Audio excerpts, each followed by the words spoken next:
Alright, boom. So you're burnt out, you're stuck in your chair, and you don't know how to get out of the situation. Now, simply put, the reason why you're burnt out is because you're starting to feel unappreciated for the amount of effort that you're putting in. Or two, you have no idea where you're going in terms of your goals. So the effort that you're putting in is starting to feel pointless because you don't know what it's for.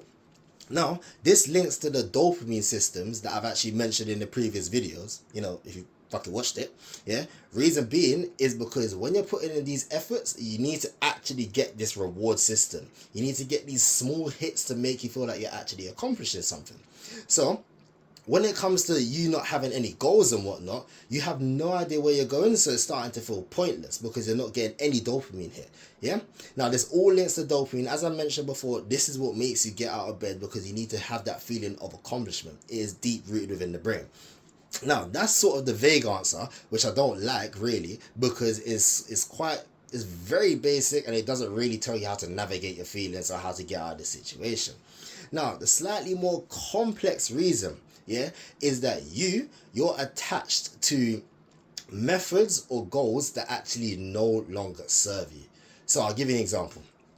A few years ago, I was in the property game. So I was in the rental market on the blower all day, every day, morning to night, calling estate agents, landlords, anyone, being on the gumtree, whatever, being able to get certain rental properties and then hand it over to my clients. So what will happen is when the contracts are signed, that's when they'll pay me. And it was going well for a good few years. I was a very happy young man and all of that.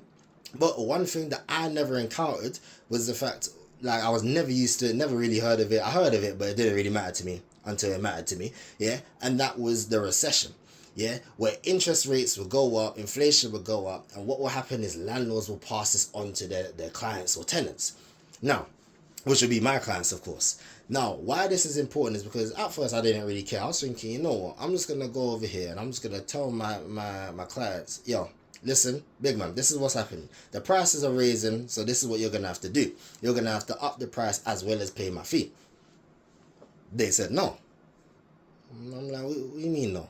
That don't make no kind of sense. Alright, fine. So I'll go over to the landlord and I'll say, yeah, that's not really going to work for my client. I'm thinking I represent my client. I'm meant to be getting them a deal. I'm like, that's fair play. So I go over to the landlord. We're going to have to come down on the pricing.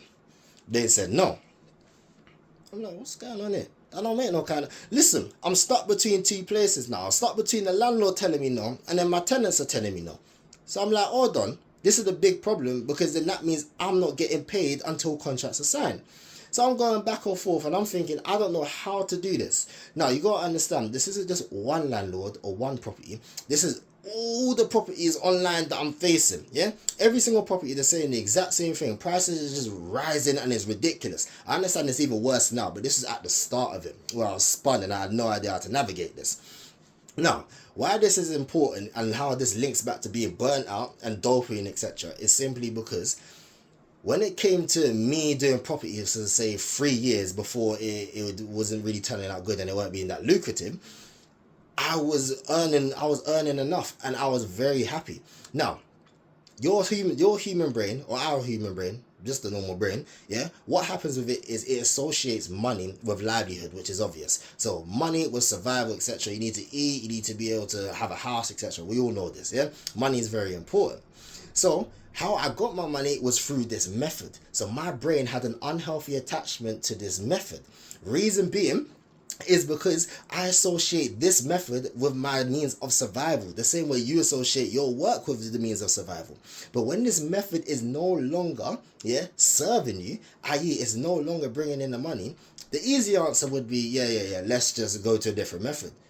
But hold on.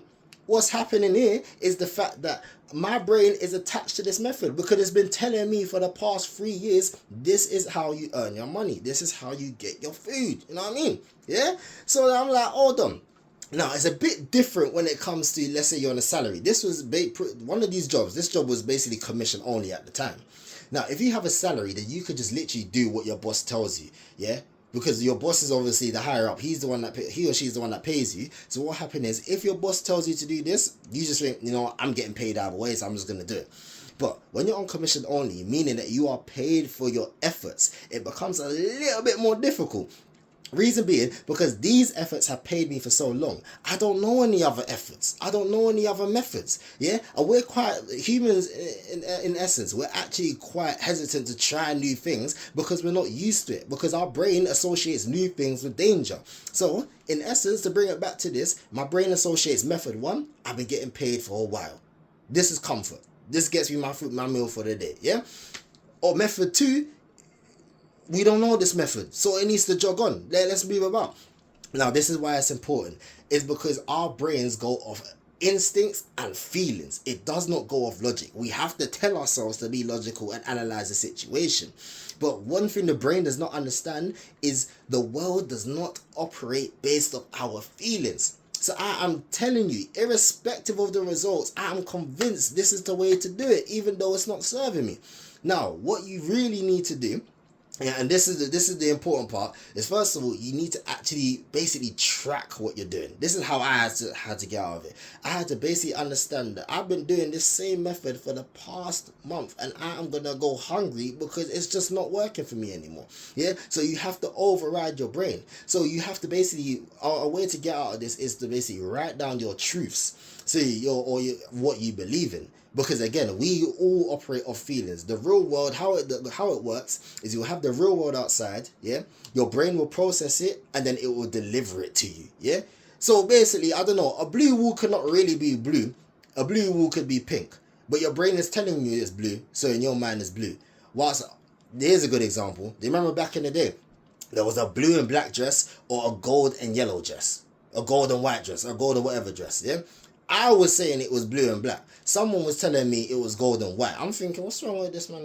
Schizophrenic. It don't make no kind of sense. But the thing is, the brain tells you what it's going to tell you, and that's why people's realities can be different.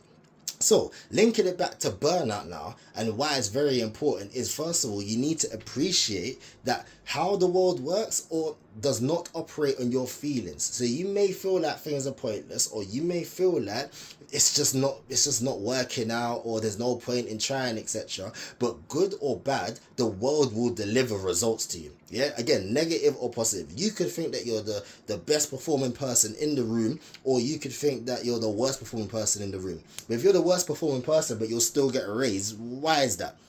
Because it don't matter how you feel. Yeah, feelings are important and it's in our belief system, but it does not matter how you feel because the results are the results. So that's how I do it. First of all, what I'll say to myself is, okay, you know what, let's say I'm burnt out and I'm sitting there and I've got nothing to do because I just don't want to do anything. I will still get up and do something very minimal. Yeah, very minimal.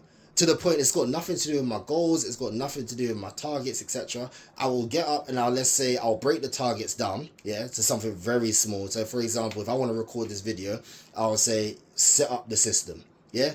So basically just set it up. Forget about recording the video, forget about trying to get the certain amount of views, etc. My only goal today is to set up the system.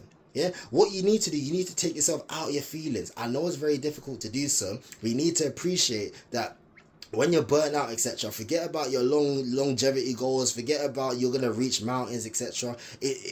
That's all irrelevant, because right now what you're trying to do is you're fighting yourself just to get up. So you need to set up basic tasks. If you're struggling to get out of bed, get out of bed today. That's it. That's your task. Your task isn't to read 1,000 pages of 48 laws of power. It's not to stay overtime at work. Forget all that, because that mentally weighs you down. When you're burnt out, you need to break down your task to small steps and understand, irrespective of the results, you ain't gonna die. So you may as well do this, you may as well do that.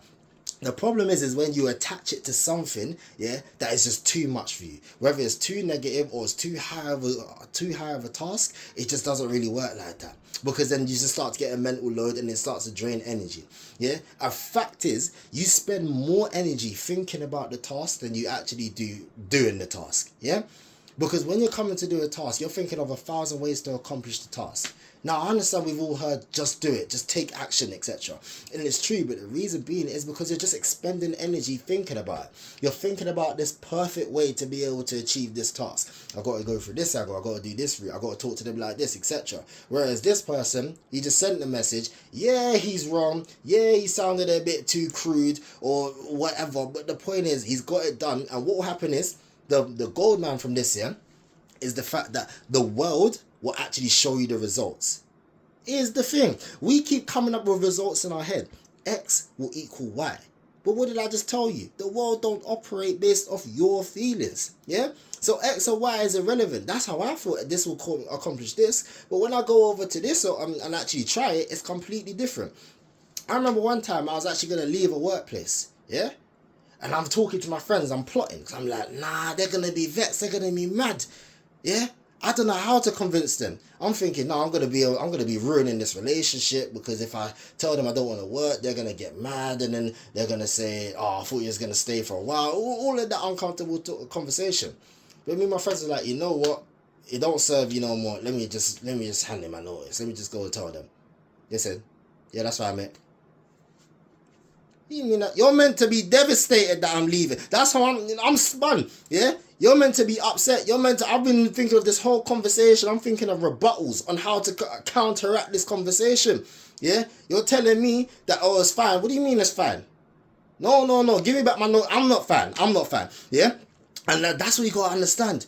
Yeah, and I go back to my friends, I'm like, yeah, he was calm with it. So I'm thinking, what's all of this energy that I've spent thinking about how to counteract the situation? That's what you guys got to understand. Yeah, but the ultimate point of how to get out of burnout, you need to bring it right down, break down the task, forget about the longevity goals and all of that if you want. Yeah, that's one way to do it. If you want to actually basically get out of burnout by including your longevity goals, then you need to actually understand why you're doing this. Yeah.